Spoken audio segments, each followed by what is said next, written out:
Hello everyone, I am excited to share with you today the foundations for transforming health. Of course, we're going to talk about mindset, we're going to talk about lifestyle medicine, and we're going to talk about holistic wellness and different modalities. And I'm sure essential oils are going to sneak in. So if you've been following my posts and articles for the past few months, you've been aware that I've been taking you on this journey of the shift in mindset into living in a society that's dominated by disease management and into one where you can actually expect and receive a thriving, resilient life. Many people have been far too comfortable and settled in a sick care system that suppresses their symptoms, and they walk around with aches and pains and even emotional and mental health issues, accepting that is normal. And let me remind you that normal does not mean optimal, and normal does not mean that you are at your highest potential that you can get. So how do we fully promote healing? Let's talk about this. So we're going to talk about the twists and turns that I've made in some of my recent articles about this journey to health empowerment. I want to take you through them step by step so that you can see kind of how we've ended up where we are and what your next steps can be for you. And hopefully by the time we're done, you're going to have, if you haven't already, have this shift in mindset, okay? So first of all, I wrote an article a few months back again on sick care versus actual health care. And I talked about how the United States healthcare system is the most expensive in the world compared to 11 other developed countries. And this is as far as our nation having the lowest life expectancy and the highest rates of chronic diseases. We do the most preventative screening, yet have the most hospitalizations from chronic illnesses. So sick care is failing us. And it isn't that we don't need acute care or hospitalization or the conventional medical system, because we certainly do. And if some horrible tragedy happened to me, put me in an ambulance and take me to a hospital, right?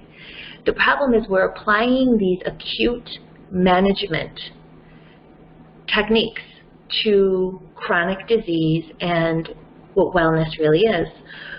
People are still thinking that health is related to stopping a symptom rather than to rebalancing the system and why that symptom appeared in the first place. So does that make sense?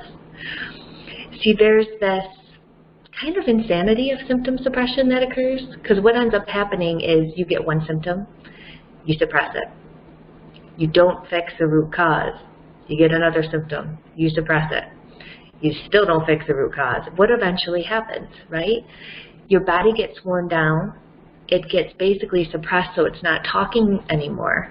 And you just don't feel great. Now, the cool thing about naturopathic medicine, which is what I was trained in, is that we combine conventional medicine with holistic whole person medicine. And we form therapeutic relationships with our clients. And the whole point of naturopathic medicine, integrative medicine, functional medicine is really getting to the root of why somebody is sick. And when you get to the root of why somebody is sick, all these symptoms that seem somewhat disconnected really do merge into what the root thing is that was causing all these different somewhat seemingly unconnected symptoms. So, for example, you don't just have an isolated liver problem, right? Your liver is what helps you metabolize cholesterol, hormones, helps your body with detoxification, biotransformation of drugs, relates to an inflammation response. So if there's something going on with your liver, you could have a hormone issue, you could have a cholesterol heart issue, you could have an inflammatory condition. What if you never address your liver and you just keep taking drugs or supplements even just to suppress the inflammation? That needs to be looked at, because that can lead to downstream and upstream effects that can be addressed if you address the root cause. And another important key point of naturopathic medicine is its whole person. So we look at how the environment, how that stressful job or that stressful relationship or that lack of sleep or lack of self-care is impacting your liver or your stress response or your hormones. And all of that is interconnected. So there's a difference between diagnosing a pathology, getting the proper management to keep that pathology from going out of control, which they do in conventional medicine, and then actually addressing the root cause and getting to the issue so that your body can potentially rebalance and thrive. Now, this same aspect holds true for mental health in America. Now, unfortunately, the mental health in America is very poor, with about 1 in 5 people prior to all of these events that are still going on in our world were depressed or had a mental illness. And that's the equivalent of over 47 million people, and the numbers are rising, especially in our youth and in our young kids. They actually have the highest risk of suicide rates that have ever been seen. So there's a lot going on. And for me, all of my studying with naturopathic medicine and functional medicine and just my work with essential oils, even before all of this, I know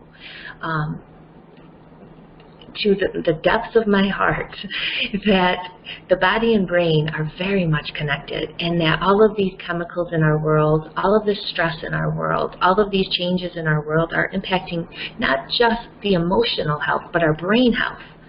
And our brain is an organ, right? So a lot of people think of mental issues or emotional issues as willpower or a psychological issue, and they leave out the biochemistry.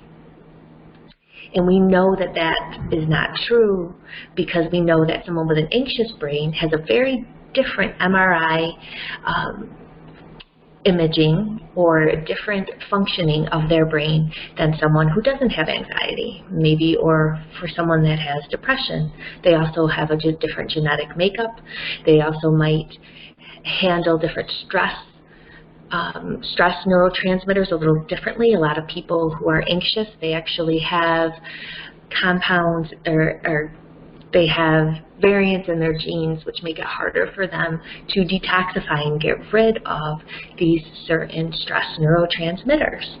So again, it's looking at the root cause, right? And finding out that you can't just suppress depression with a medication, because we need to look at the brain health.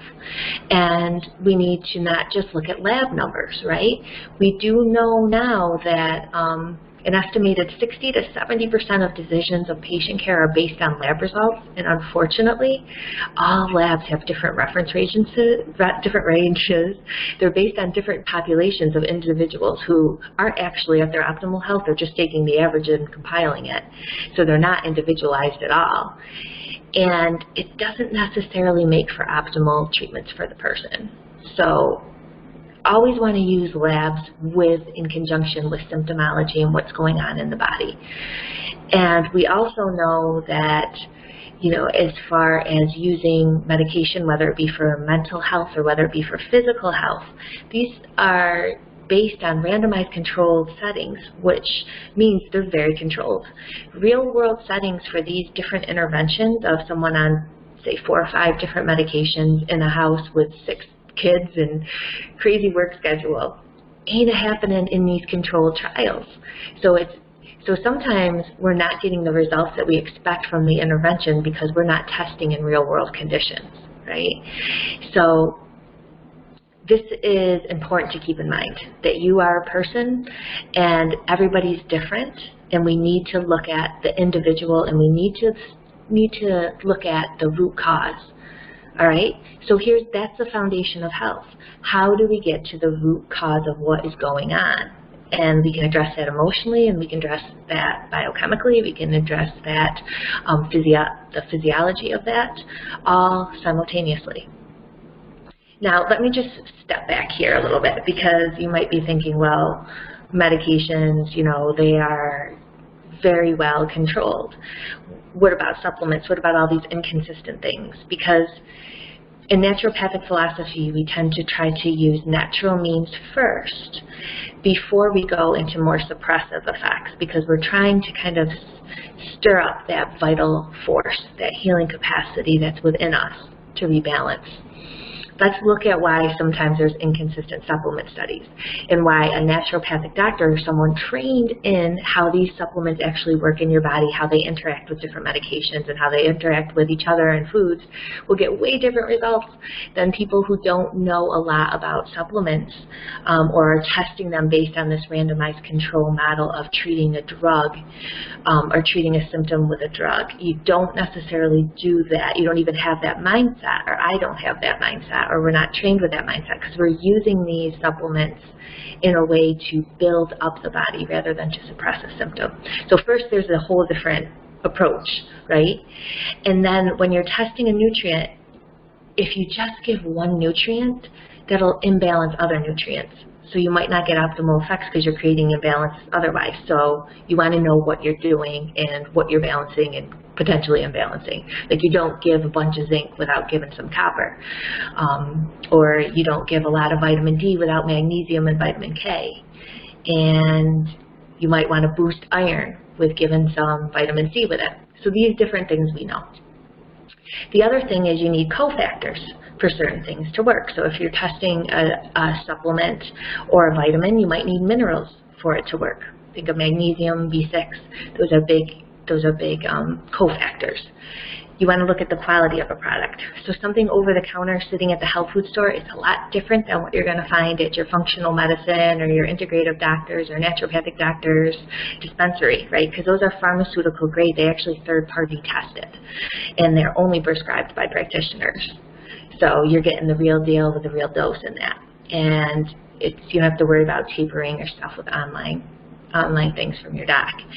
They can use some of these studies that test that vitamin D doesn't work or magnesium doesn't work or calcium doesn't work are using a completely unabsorbable form, right? So you want to look at the form of what your body actually uses.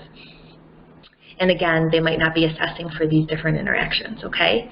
So again, the foundation of health, we're reeling it back in, getting to the root cause.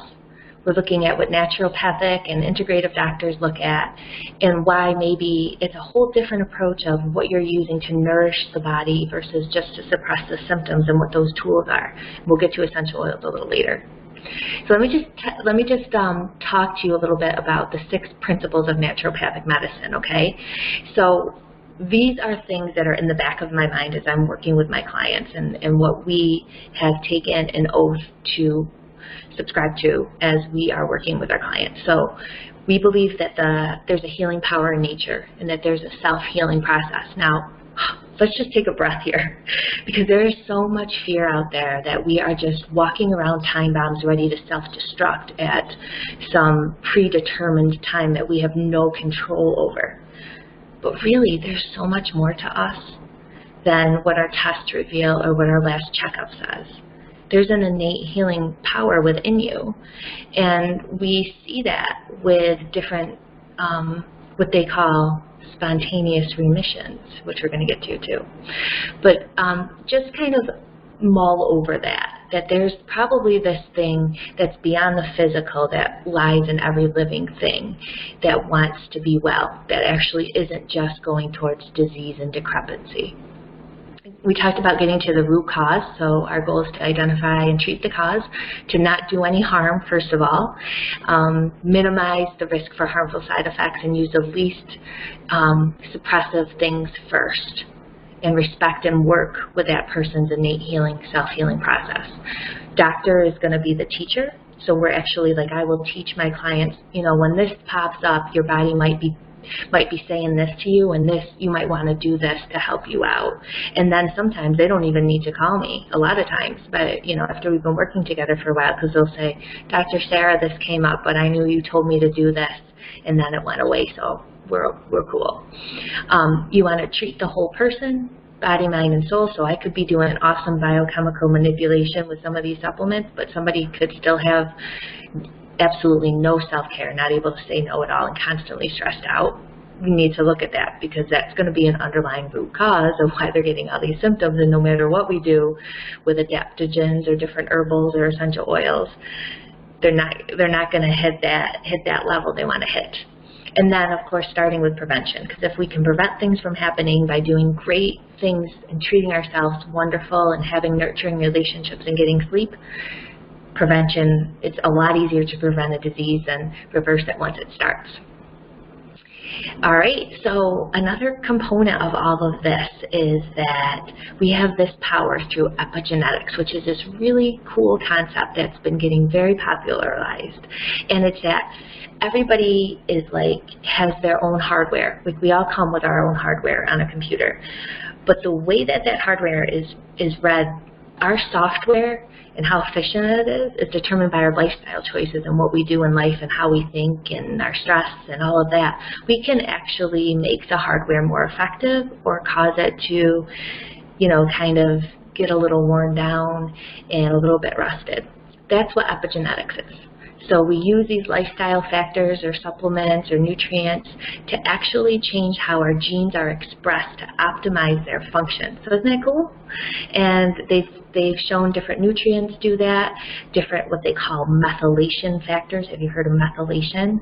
If you haven't, you might want to look it up. It's pretty cool. And even essential oils have found to epigenetically change how these different proteins in the body are expressed and turned on and turned off.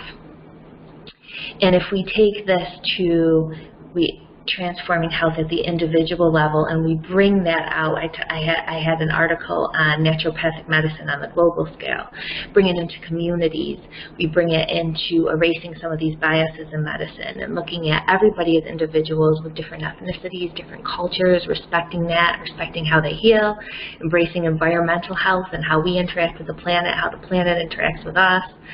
All of that is compounded into this new way of making health not a transaction of, okay, I had a cold, now I got my, treatment check, that's done. Now I can go on living life, to how do I stay vibrant? How do I have this strong foundation of health, of this healthy resiliency, where I come up against these different things in the environment and my shield is so strong that I don't have to worry about it. Or if I do, I bounce back quickly. Isn't that interesting? Because a lot of the things that you might be seeing today is telling you the exact opposite, right? Maybe it's saying stay in fear, just don't expose yourself and just live in a bubble. And for some times, in some ways, that's important. And there's always a benefits-risk ratio here that we have to look at. So present circumstances maybe not applying for some people here. What we want to do is we want to build resiliency. And then I talked about one of my favorite subjects, the power of placebo.